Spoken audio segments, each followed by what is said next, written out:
एकही पैसा खर्च न करता पार्लरपेक्षा जास्त इफेक्टिव्ह असं राईस फेशियल घरच्या घरी कसं करायचं हे मी तुम्हाला आज या व्हिडिओमधून दाखवणार आहे. बघूया. Number 1, magical cleansing water.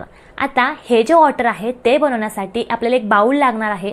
त्यामध्ये 2 चमचे आपल्याला कच्चं दूध घ्यायचं आहे आणि 2 चमचे आपल्याला राईस वॉटर घ्यायचं आहे. हे छान मिक्स करायचं आहे आणि कॉटन बॉलच्या सहाय्याने सगळ्या चेहऱ्यावरती हे वॉटर छान स्प्रेड करून घ्यायचं आहे. नंबर 2, स्क्रबिंगसाठी आपल्याला एक बाउल लागणार आहे. या बाउलमध्ये मी 2 चमचे तांदळाचं पीठ घेणार आहे आणि त्यामध्ये 2 चमचे मी ॲलोवेरा जेल वापरणार आहे. ते ॲलोवेरा जेल आहे छान सर्क्युलर मोशनमध्ये सगळ्या चेहऱ्यावरती मानेवरती छान स्क्रब करून घ्यायचं आहे. नंबर 3, फेस मास्क बनवण्यासाठी तुम्हाला एक बाउल लागणार आहे. त्यामध्ये 2 चमचे तांदळाचं पीठ घ्यायचं आहे. 2 ते 3 चमचे तुम्हाला दही घ्यायचं आहे. ते आपल्या संपूर्ण चेहऱ्याला मानेला छान लावून घ्यायचे आहे आणि 15 ते 20 मिनिटांनंतर हलक्या हाताने मसाज करत हा पॅक तुम्ही धुवून टाकायचा आहे.